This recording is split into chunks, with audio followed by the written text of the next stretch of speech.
Okay, so next up we have Lauren Weathers, and Lauren is getting her doctorate in clinical psychology at the University of Mississippi. So her research focuses on meaning in life, resilience, and post-traumatic growth, and she's going to be talking a little bit about some of the work that she's been doing and her lab has been doing. So take it away. You're welcome. Hi, everyone. My name's Lauren. Along with being a doctoral student at the university, I'm a part of a lab that is called the Clinical Disaster Research Center. The co-author of this presentation is Dr. Stefan Schulenberg.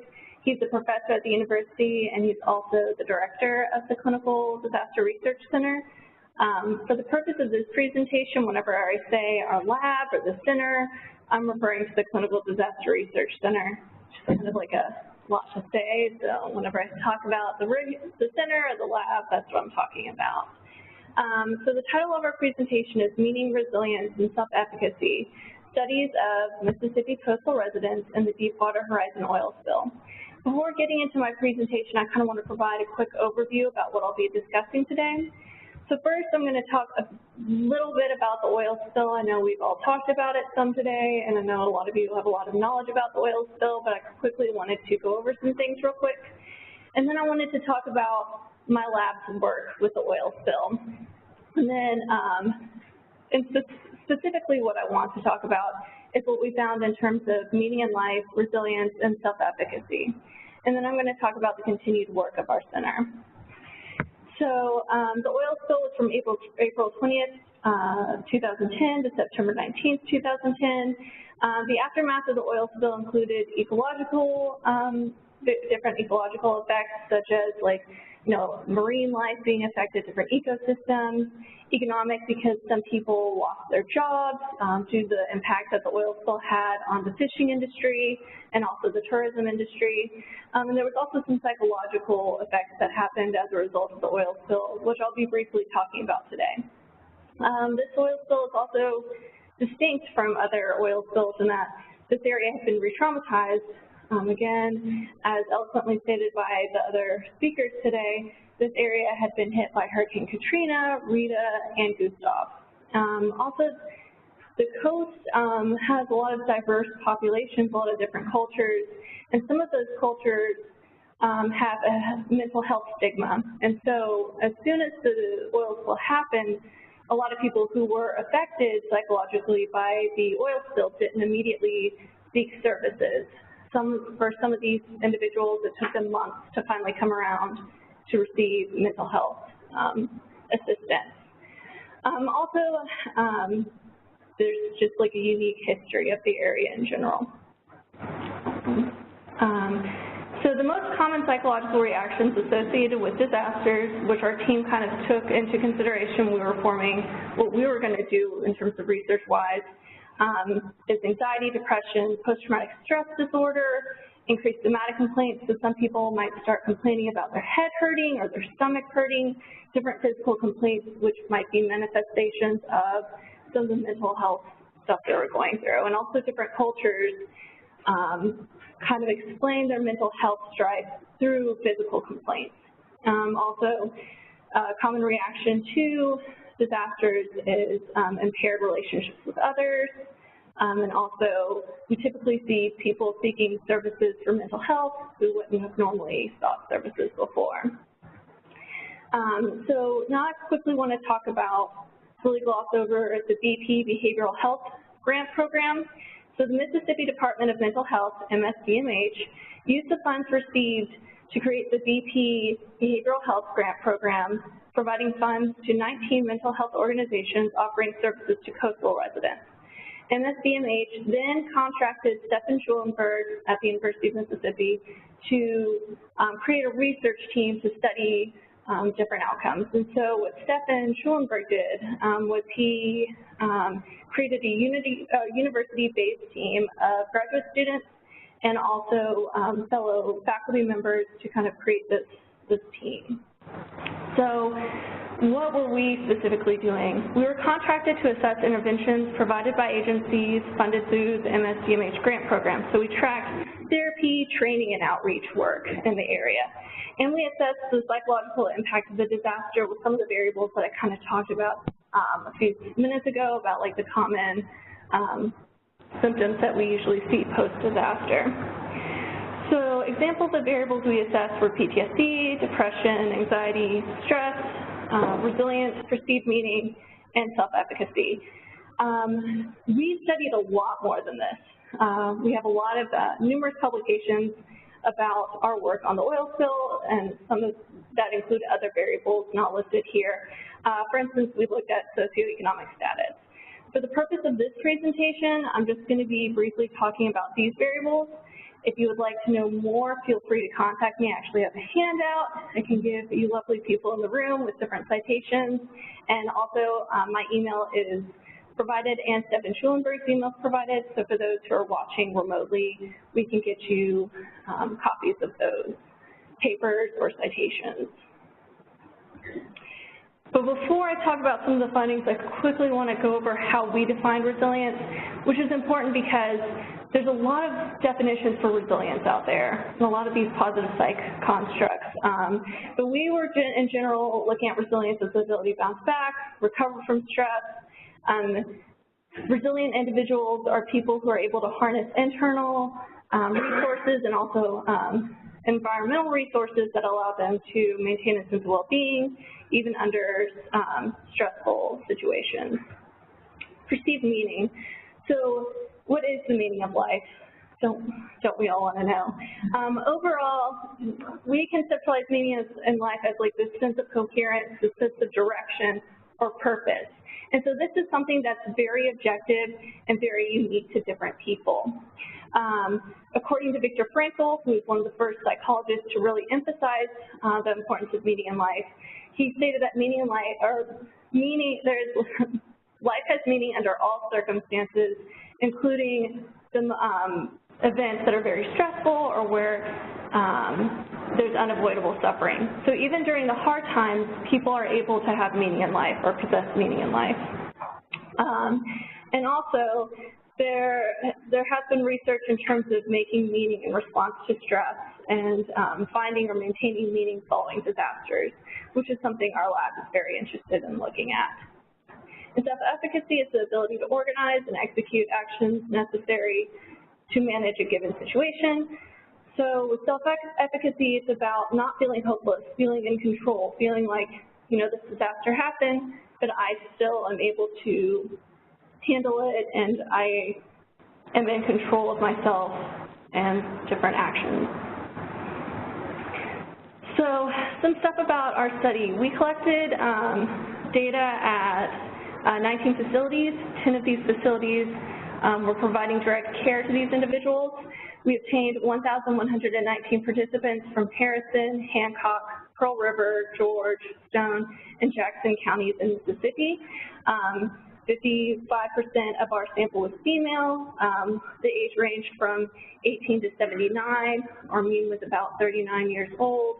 And then the majority of our sample was white at 68%. These were the measures that we administered to assess those variables that I talked about: resilience, meaning in life, self-efficacy, and also to kind of look at where they were at post-traumatic stress symptom-wise, and also depression, anxiety, and stress. So what we found was that about 39% of our sample reported significant post-traumatic stress at like a PTSD level, and that there was substantial worsening of their functioning across each life domain, such as finances, social relationships, and physical health. And we also saw that the lower the income, the more reported distress from the individuals. So what do we find in terms of meaning and resilience? We found that meaning and resilience were related, and also that both meaning and resilience were negatively related to post-traumatic stress symptoms. So what does this mean? The more perceived meaning you had, or the more resilience you reported, the less post-traumatic stress symptoms you exhibited, or that you reported that you had, at least from our sample. So meaning was equal to resilience in predicting fewer post-traumatic stress symptoms, which is very interesting and very important because, as I'll talk about later, meaning might be a variable that we could use to kind of strengthen communities or people before a disaster or following a disaster. In terms of what we found with meaning, self-efficacy, and life satisfaction, we found that meaning and self-efficacy were significantly related to one another positively, and that both meaning and self-efficacy predicted life satisfaction. So basically, the more perceived meaning in life people reported, the more self-efficacy people reported, the greater their life satisfaction. So some take-home points. Resilience and perceived meaning in life are similarly strong, significant predictors of fear post-traumatic stress symptoms. This is something that's very important as we're talking today about how can we make the coast more resilient, or how can we make our communities more resilient. And so we could work with individuals who are really struggling with a disaster, such as the oil spill, to talk about, to kind of help them with meaning making, help them kind of make more sense of their world, or try to figure out how to do that. And also try to increase their resilience or give them tools to be more resilient, because clearly perceived meaning in life and resilience, at least for our sample, buffered the post-traumatic stress symptoms. And also, self-efficacy and perceived meaning in life are similarly strong, significant predictors of higher perceived life satisfaction. So again, meaning in life is an important variable, not only to kind of buffer against post-traumatic stress symptoms, but it's also important in terms of bolstering perceived life satisfaction. Likewise, self-efficacy is something that we could do in terms of helping people who are coping with a disaster. Also, overall, meaning is critically important to a person's response to a disaster. So, future directions from this. Our lab and our center thinks it's very important to continue to study meaning as a catalyst for resilience, self-efficacy, and post-traumatic growth. Research should consider training, education, and positive concepts, the idea of inoculating people pre-disaster. So before a disaster happens, we need to see how prepared people are and what resources and tools they have already kind of in their tool belt to handle different events, and try to help them fine-tune their skills or to make them more prepared or more knowledgeable, so that when a disaster happens, we can maybe try to like buffer some of the negative symptoms that could develop, or maladaptive coping, if you will. And so, we want to look at more work that we can do in terms of pre-disaster. How can we get people prepared? Also, the positive concepts as elements of comprehensive post-disaster interventions and mental health settings. Right now, we're seeing a big boom with the positive psych literature, and that's been going on for a few years now, which is great because in the past, psychology really looked at what's wrong with people and maladaptive coping. And so if we can look at people who are resilient or who are able to bounce back after a disaster and see what resources or tools they have, that can maybe guide us to see what the people who are not coping as well, we can maybe help give them those tools. And so we think that the positive concepts should continue to be looked at. And we need to use the knowledge gained to enhance how we prepare for future disasters. And so this kind of leads me to kind of our center's work. So we have a research, teaching, and service component to our center. And so in terms of research, we really research meaning in life. And we're still looking at meaning as a potential to facilitate preparedness and as a catalyst for resilience. And incorporating meaning into interventions, studies post-disaster. Also in terms of teaching, Stefan Schulenberg teaches disaster mental health and positive psych courses at the University of Mississippi, and he also teaches American Red Cross courses. And so he does his best at the university to kind of train undergraduates and graduate students about disaster mental health and also positive psychology, and also the psychological first aid, being trained in that as a student, undergrad and graduate, is a really incredible experience. That's a really great component of our center. And also, there's a service component in terms of disaster preparedness, training and education, and disaster mental health response when disasters occur, and disseminating research to the community and the literature. So right now, some of the stuff that our center is doing is that we're trying to look at that kind of pre-disaster component. And so we're trying to see how much knowledge people have about how to handle natural disasters or even active shooter situations on the campus. Unfortunately, with the climate that we have, with all the active shooting situations, and at some of the different universities, it's important for us to know what do people actually know what to do about if that type of disaster happens, like what knowledge do they have, so that if we see any holes in their kind of knowledge, we can be like, actually, this is what you need to do, because it's amazing how some people don't know how to do certain things for certain disasters. And so trying to get them prepared, and also some of the stuff that we're doing at the university level now. And we're still disseminating the research that we gained from the Gulf oil spill and also from Dr. Schulenberg's research with Katrina. So I guess I'll answer questions later. Thank you.